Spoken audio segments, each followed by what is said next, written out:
Hey everyone, thanks for tuning in. I am Dustin. I am one of two of the editors here at Electric Bike Journal, and recently we just published on our website our editor's picks for electric bikes for 2023. Stay tuned and we'll show you which bikes made our list, and we'll let you know the reason why.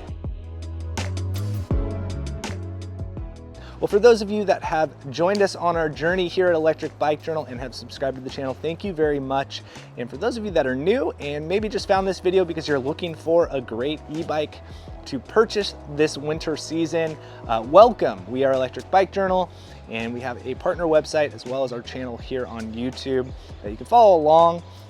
Click subscribe. We won't spam you. If you're into e-bikes, so are we, and we are here to do bike reviews and information, tech videos, and behind the brands. Really cool stuff here on the channel, so if you're into e-bikes, it'll be worthwhile. Now, kicking things off, it'll be two picks. Both mine and Samson's are overall favorite e-bike of the year. For myself, it was the Orbea Canyon SUV.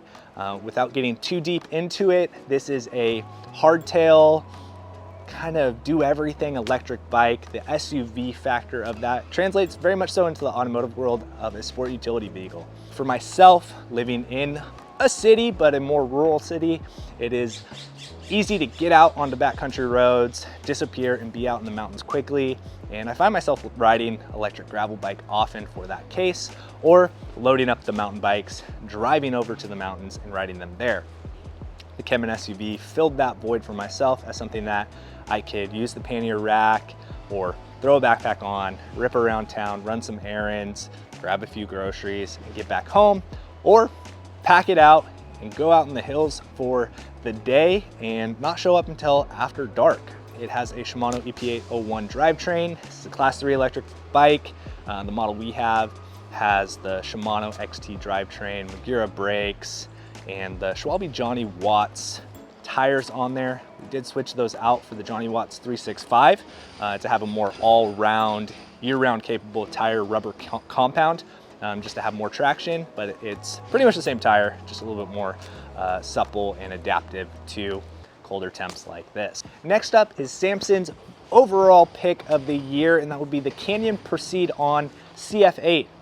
This is a very surprising electric bike, and when he started telling me why he chose that for his overall, it completely made sense. He wanted something that was fast, efficient, and effective while riding. It is capable off-road, has nice 700C wide tires on there, a Bosch mid-drive unit, carbon fiber frame. It's very fast at class 3, and for him, he just wanted something to quickly get around town. He was okay with wearing a backpack. He wasn't concerned about racks, but to be able to put some racks on there, put some fenders on there, and have a year-round bike to zip around for the quick errands, that was something that he really was looking for, again, in this place of trying not to drive that much and minimize the amount of time we're in a vehicle to shrink our footprint, but also spend more time on bikes and riding. That's what he needed. If you're interested in either the Orbea Cayman SUV or the Canyon Proceed on CF8, be sure to check those reviews out.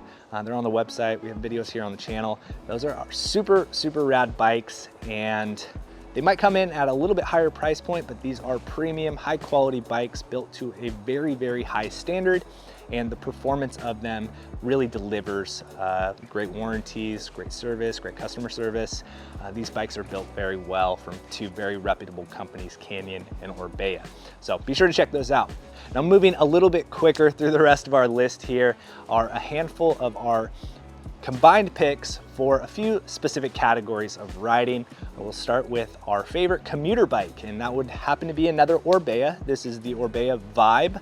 This is a hardtail, kind of full rigid commuter electric bike. It uses the MAHLE X35 drivetrain, so it's a rear hub drive unit, very lightweight, very upright posture. You can get it fully spec'd out with fenders and a rack and lights. But again, you can see it in the review. And this bike's just very clean and classic and very low key. Doesn't really look like an electric bike at all. So it's stealthy and kind of has that premium finish to it. As a whole, the full package and the way that it rides, the power delivery, this just happened to be the commuter of choice for us as a very effective bike to be able to take on those daily commutes to work. Stepping away from a more independent riding style, we'll jump into families. And of course, we're gonna be talking about cargo bikes here. Earlier this year, we did do a budget or affordable cargo bike shootout, and we had 3 really great options for electric cargo bikes. And then immediately after that video, we received the Lectric Packer 1.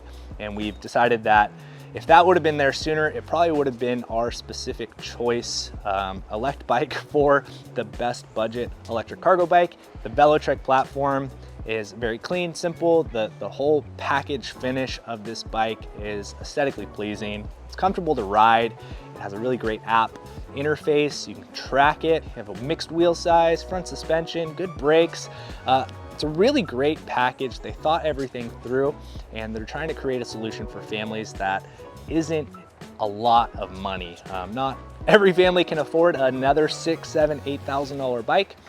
So the Lectric Packer 1 definitely was our choice, as we really considered what people are looking for and asked friends what they're looking for in a cargo bike. And at the end of the day, it all came into the best value, and that would be the Lectric Packer 1. Mixing things up a bit, we wanted to go a little bit more aggressive with the adventure or off-road style electric bike pick of the year. For us, we are avid mountain bikers, and we do have our picks for a mountain specific bike, but we felt like reeling it back a little bit and thinking of a bike that would be great around town, but also really great off-road, out on fire roads, disappearing out into the mountains, going out fishing, whatever it is. And that brought us to the Aventon Adventure 2. Earlier this year, we did compare the Adventure 2 versus the Level 2, which is Aventon's Commuter spec electric bike. And we just decided between the two, the Adventure can do everything that the Level 2 does, but it has a larger motor, the fat tires, and is just a little bit more capable off-road, and it's gonna be more comfortable on those rides. And that's what you need when you are out riding down fire roads and going out exploring. Is you want to have a little bit more power, you want to have a little bit more cushion, and the Adventure 2 enables you to do that without having to go fully down into a committed electric mountain bike that is just not going to be as great and efficient for commuting. Next up is our electric gravel bike choice of 2023. Samson and I really went head to head on this one and really had to debate and kind of argue the benefits and the pros of the bikes that we chose for this segment, and we both decided that the Moots Express really is the best electric gravel bike that hit the scene this year. This is a carbon fiber frame, has the Shimano EP801, a very sporty geometry. This is a very fast, nimble Class 3 electric gravel bike, and I mean, we just posted up the first ride on that, and there's a review coming soon, so you can really dive into it. But for $10,000, it is a commitment. It's definitely worth it. If you know anything about the Moots brand name, that price point is to no surprise and totally makes sense for the quality of bike you're getting. And what's not to like about a bike that ruffled some feathers in the industry this year? Again, Moots is very much so a titanium bike brand, and making a carbon bike and an electric bike all in one package really rocked the scene a bit, and we kind of like it for that punk aspect of it, and the delivery and performance of the machine definitely made it rank very high on our list, and therefore was our select choice. Stepping back from that $10,000 price point, we wanted to consider what is the best value electric bike on the market in 2023, which one really delivers the best package for the dollar, and that would be the Lectric XP3.0. This is a fat tire folding electric bike, class 1, 2, or 3, whatever you want to set it to. You can run front and rear racks on it. It's got a pretty good payload capacity, pretty good range, good brakes, decent component spec. As a whole, for about $1,300, you are getting the most bike out of it than any other brand, as far as a bike that has the capability to be a commuter and go explore out in the woods. You can fold it up and collapse it down to shrink its footprint. There's just a lot of options, and it really enables a lot in the electric bike scene. And it's a very enabling bike. It creates a lot of options for people to enter into the electric bike space without spending a lot of money. And they're gonna be able to get something that is safe. It has the UL certifications, and it really makes sense why it is Lectric's #1 selling electric bike.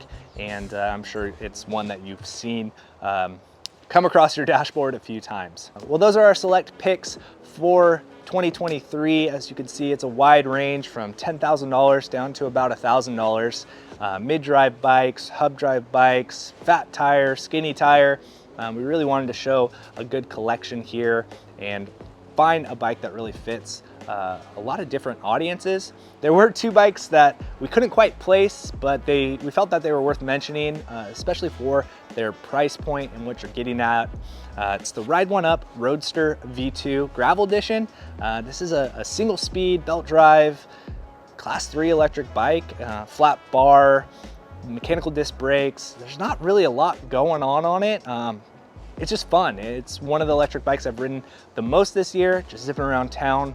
It's really easy to not have to think about a lot of things, and having that belt drive, it's just quiet, smooth, it's efficient. I found it really great for just dodging around town and just leisure rides out on some kind of rural, flat gravel roads. So that's definitely one worth checking out. It's a really fun bike. And the other bike that we couldn't quite place is the Lectric Go 1. This is like the smaller version of the Packer one that makes more sense for families, but for a person that wants a cargo bike but doesn't need to haul kids around, it definitely can, and you can use it that way. But if they want a cargo bike with a smaller footprint, the Lectric Go 1 definitely is a cool bike, and I know that that is something that Samson rides around often as a grocery getter and just running quick errands around town, because he can throw stuff in the baskets and zip around easily. And having that GPS tracking and ability from the Lectric system just is really convenient. And again, it's another bike that doesn't break the bank and offers quite a bit. So thanks again for watching. If you have any questions about any of these bikes, we'll be sure to try to answer them down below. We'll have links throughout the video and down below in the description to get into the reviews and dive deeper into each one of those bikes. But we hope you enjoyed this video. We'll be having a gear version of this one coming up soon to talk about some of our favorite stuff that we've ridden and worn for us and for the bikes. It's a really cool collection of things. So stay tuned, make sure you're subscribed, turn notifications on so you don't miss out, and we'll see you in the next one.